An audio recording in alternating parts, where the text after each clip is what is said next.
ఆ దెయ్యం నన్నే చూస్తుందనుకుని ఒక్కసారిగా గుండె ఆగిపోయింది. ఇది 10 సంవత్సరాలకు ముందు నా లైఫ్‌లో నేను ఫేస్ చేసిన ఒక ఒరిజినల్ స్టోరీ. అప్పట్లో మేము ఒక ఇంట్లో రెంట్‌కి ఉండేవాళ్ళం. బట్ కొన్ని అన్‌వాంటెడ్ రీజన్స్ వల్ల మేము వేరే ఇంటికి షిఫ్ట్ అవ్వాల్సొచ్చింది.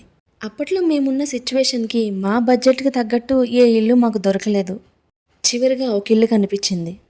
రెంట్ మా బడ్జెట్‌లోనే ఉంది. కానీ నలుగురు నానా రకాలుగా చెప్తున్నారు ఆ ఇంటి గురించి. కానీ మేము అవేం పట్టించుకోకుండా ఆ ఇంట్లోకి షిఫ్ట్ అయిపోయాం. షిఫ్ట్ అయిన కొన్ని మంత్స్ వరకు బాగానే ఉండేది. నేను హై స్కూల్.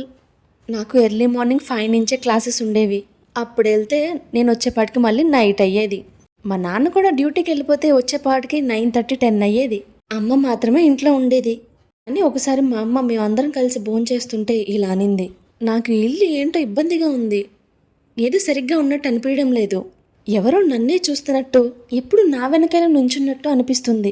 ఆ మాటలకి మా నాన్నకి నాకు ఎలా రియాక్ట్ అవ్వాలో అర్థం కాలేదు. తర్వాత మా నాన్న ఏం చేశాడనేది నేను పార్ట్ 2లో చెప్తాను. ఈలోపు మీరు ఛానల్ సబ్స్క్రైబ్ చేసుకోవచ్చు కదా ప్లీజ్.